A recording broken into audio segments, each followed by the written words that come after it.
अंदर बैटरी है। और ये बड़ी अजीब बात है कि एक इंसान एक बैटरी लेकर सोया था अपने बिस्तर के नीचे, बैटरी एक्सप्लोड कर गई और उसका शरीर पे उसकी शक्ल जल गई, ये हो गया वो हो गया। ये पॉसिबिलिटी ऐसा हो सकता है, तो इसके बारे में ध्यान रखना चाहिए। जी बिल्कुल। अब आपने जैसे यूज की बात की, तो हमने ये चीज देखी कि टेक्नोलॉजी ही टेक्नोलॉजी को काटता है। यूज कैसे करें? अगर आप कान पे चिपका के बैठे हैं तो जाहिर है कि आपके ब्रेन तक सीधा उसकी रेज जा रही है, जबकि वो दीवारों के थ्रू निकल सकती है, तो आपकी पूरी खोपड़ी के थ्रू उसकी रेज निकलती ही है। तो जो जो इस्तेमाल करने वाले लोग हैं वो आजकल ब्लूटूथ का इस्तेमाल कर रहे हैं, लेकिन ब्रिटेन ने कहा था कि ब्लूटूथ भी ठीक नहीं है। फिर एक और रिसर्च आई जो कहती है नहीं ठीक है।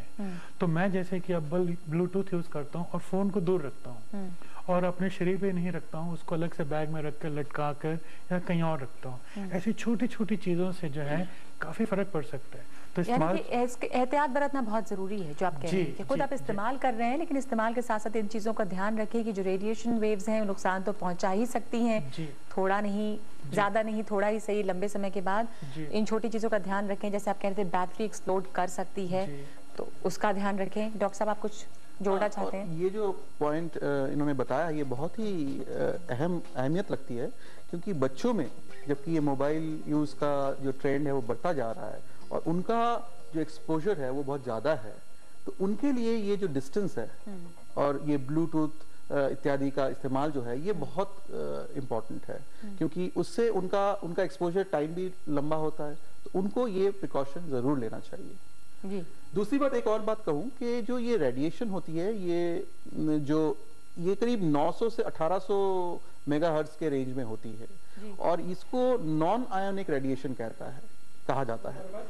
तो आपात दृष्टि से इसका बहुत महत्व नहीं रहता, क्योंकि ज्यादा हार्मफुल आयोनिक रेडिएशन होता है, लेकिन अगर लंबे अरसे तक एक्सपोजर होता रहे तो ये देखा गया है एटलीस्ट एक्सपेरिमेंटल एनिमल्स में कि उनके जो डीएनए रिपेयर मैकेनिज्म्स हैं वो खराब होते हैं। जो शरीर में त्वचा रहता है जो ठीक करती है शरीर को, उसमें कमी आ जाती है, इम्यून सिस्टम में कमी आ जाती है।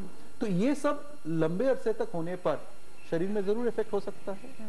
तो ये पॉसिबिलिटी जरूर रहता है, लेकिन अभी जैसे आप जानते हैं कोई भी मेडिकल चीज निकलने में बहुत टाइम लगता है, क्योंकि उसमें इतने सारे कंफाउंडिंग फैक्टर्स रहते हैं। जैसे आपने कहा कि इससे कैसे पता लगे कि ये ट्यूमर सिर्फ मोबाइल फोन के लिए हुआ है, हो सकता है कि और कोई एनवायरमेंटल कारण हो। तो वो देखना के लिए लंबे अरसे तक बहुत सारे मरीजों में ये शोध कार्य करना होता है।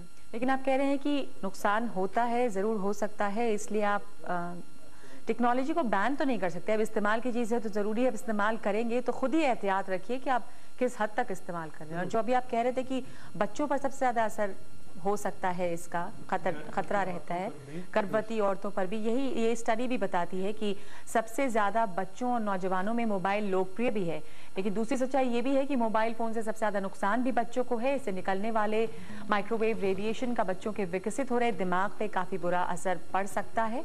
बच्चों की खोपड़ी यानी कि जो स्कल है वो भी बड़ों की तुलना में ज़्यादा नाजुक कमज़ोर होती है, इसलिए मोबाइल से निकलने वाले रेडियो वेव्स उन्हें आसानी से नुकसान पहुंचा सकते हैं। इसकी चर्चा आपने पहले ही की। जी। और एक बात है कि अभी टेक्नोलॉजी पॉइंट ऑफ व्यू से भी ऐसे कुछ शील्ड डिवाइसेस की सोचा जा रहा है जो कि ये रेडिएशन को थोड़ा शील्ड कर पाए, तो वो मोबाइल के साथ ही बन के आए और जिस तरह ये रेडिएशन निकल रही है उसमें कमी ला सके। तो आप इसके बारे में कुछ कहना चाहेंगे? असल में लोगों ने स्टडी तो की है कि कई जगह पर उन्होंने लेड के लाइनिंग्स लगाने की कोशिश की है। फोन नहीं, अपने से कपड़ों पर भी। हाँ। और फोन के ऊपर मैंने देखा कि एक कंपनी ने छोटा सा एक कवर लगाने की कोशिश की है जो उसको इंसुलेट करता है, लेकिन ये कहाँ तक सही है? अगर आप इंटरनेट पे ढूंढे तो हर किस्म के इसके बारे कहा जाता है कि ये अच्छा है, ये बुरा है, लेकिन कोई इंडिपेंडेंट स्टडी नहीं हुई है। तो हमारे पास एक गुर है जिसको मैं महागुर मानता हूँ टेक्नोलॉजी का। वो ये है कि एक कल्पना के तौर पर है कि अगर आपको 15 साल बाद पता लगे कि आपके 15 साल के इस्तेमाल के कारण आज आपको ब्रेन ट्यूमर हो रहा है, जो कि तब नहीं पता लग सकता था, तो आज आप क्या करेंगे? अगर आप ऐसे ही सोच के चलो ना, तो आप देख सकते हो कि जब तक वो रिपोर्ट आए या ना आए, आप तो अपना संतुलन बनाए अपने हिसाब से चल ही रहे थे, और इसलिए ऐसे ही चलना चाहिए। ये बहुत ज़रूरी बात है, क्योंकि अगर एक बारी बात फैल जाए तो वो जब तक नहीं उसका वो निश्चित हो सकता है, तब तक आप तो अपना ध्यान रखें ही रखें। एहतियात बरतना, सावधानी बरतना ज़रूरी है। और अक्सर लोग अपने कान के पास में, तकिए के बगल में रख के फ़ोन सो भी जाते हैं, वो भी गलत है। जी बिल्कुल। बल्कि मैंने देखा है कि आजकल मोबाइल और लैपटॉप, क्योंकि मोबाइल से आप लैपटॉप के ऊपर इंटरनेट पे जा सकते हैं, तो लोग दोनों को लगा के रखते हैं। और अगर आप जानते हैं तो लैपटॉप भी काफ़ी खतरनाक चीज हो सकती है, तो दो इकट्ठे तो सोने पे सुहागा है। जी, ये चर्चा हमारी जारी रहेगी। हम विशेष में बात कर रहे हैं कि मोबाइल जिसका इस्तेमाल इतना ज़्यादा आम है, हर कोई इस्तेमाल करता है मोबाइल फ़ोन का, उससे किस तरह के खतरे भी हैं, किस तरह का नुकसान पहुंच सकता है, ये चर्चा जारी रहेगी एक ब्रेक के बाद।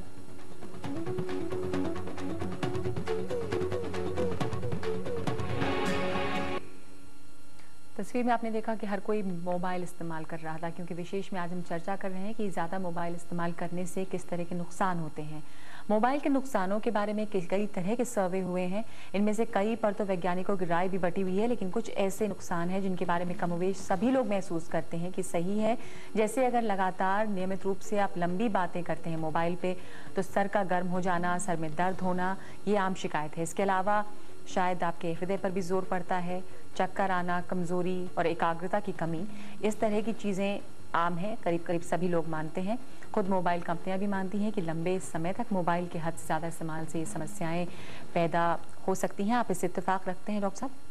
हाँ ज़रूर, लंबे अरसे तक मोबाइल इस्तेमाल नहीं करना चाहिए, और ख़ासकर जब लोग ड्राइविंग कर रहे हैं, गाड़ी चला रहे हैं, तब एक तो तनाव पैदा होता है और दूसरा एक्सीडेंट होने का बहुत चांस रहता है। और ये प्रमाणित तत्व है कि जो मोबाइल में बात करते हुए गाड़ी चलाते हैं तो एक्सीडेंट प्रोनेस बहुत बढ़ जाता है। तो एक तो जाहिर तौर पे ये खतरा तो ज़रूरी है, उसके अलावा कि रेडिएशन से अगर आपके सर में दर्द हो, कान का गर्म हो जाना, ये सब चीज़ें भी आम हैं जो अक्सर देखने में आती हैं। मेरे प्रैक्टिस में ऐसे बहुत सारे मरीज आए हैं जो कि काफ़ी मोबाइल इस्तेमाल करते हैं और उनको इस तरह के काफ़ी शिकायतें रही हैं। अब ये बताना असंभव है अभी कि इसी मोबाइल यूज के कारण ही उनको ये सब शिकायतें हैं, लेकिन कहीं ना कहीं ये कंट्रीब्यूट करते हैं। ये हम जल्दी से आप बता सकते हैं कुछ सजेशंस कि मोबाइल हम इस्तेमाल करना बंद तो नहीं कर सकते, लेकिन एहतियात क्या बरत सकते हैं? देखिए, हर इंसान इस वक्त से एक चीज़ कर सकता है, आपका अपना ही मोबाइल टेक्नोलॉजी से आपकी जान बचा सकता है।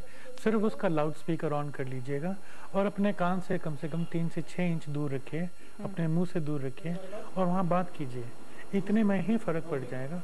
और अपने जेब में मत रखिए, उसको एक बैग में रखिए, दूर रखिए, और जब हो सके अपने से कम 2-3 फीट दूर रखिए और आप अपना बचाव कर सकते हैं। जी, बहुत बहुत शुक्रिया आप दोनों का। वक्त इतना ही है, चलते चलते आपको बता दें कि इन बातों पर ध्यान रखिएगा।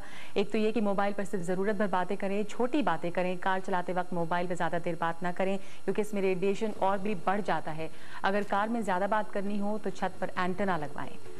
दूसरे, बच्चों को मोबाइल फ़ोन से दूर रखें, ख़ास करके बहुत छोटे बच्चों के पास मोबाइल फ़ोन नहीं रखें, क्योंकि जब आप बात नहीं कर रहे होते हैं तभी ये रेडिएशन इसमें निकलती है जो कि नुकसान पहुंचा सकती है। मोबाइल को कमर के पास बेल्ट में बांध कर भी मत रखिए, इससे बोन मैरो और पे असर बुरा पड़ सकता है, यानी कि आपकी फर्टिलिटी पे भी बुरा असर पड़ता है, क्योंकि इस टेस्टिकल्स पे भी असर डालती है। मोबाइल को कमीज़ की जेब में भी रखना गलत है। रखने की सबसे सुरक्षित जगह है, आप अगर आपके ट्राउज़र पे पॉकेट हो तो, या नहीं तो आप अलग से किसी पैकेट में कैरी कर सकते हैं मोबाइल को। दूसरा, हैंड्स फ्री मोबाइल का इस्तेमाल ज़रूर कर सकते हैं, इससे इलेक्ट्रोमैग्नेटिक रेडिएशन के दिमाग तक पहुंचने का ख़तरा कम होता है। और आखिर में, अगर हो सके तो एक्सटर्नल एरियल वाले फ़ोन का इस्तेमाल करें, ताकि सर से इसे ज़्यादा से ज़्यादा दूर रखा जा सके। तो मोबाइल के इस्तेमाल से ये कुछ नुकसान हो सकते हैं जिनसे आप बच सकते हैं अगर ये एहतियात उठाइए। विशेष में आज हम यही चर्चा कर रहे थे कि मोबाइल इस्तेमाल करना तो ज़रूरी है, पर इसके नुकसान को किस तरह से कम करें। बहुत बहुत शुक्रिया आप दोनों का इस चर्चा में शामिल होने के लिए। वक्त इतना ही है, छोटे से ब्रेक के बाद देखिए खबरदार।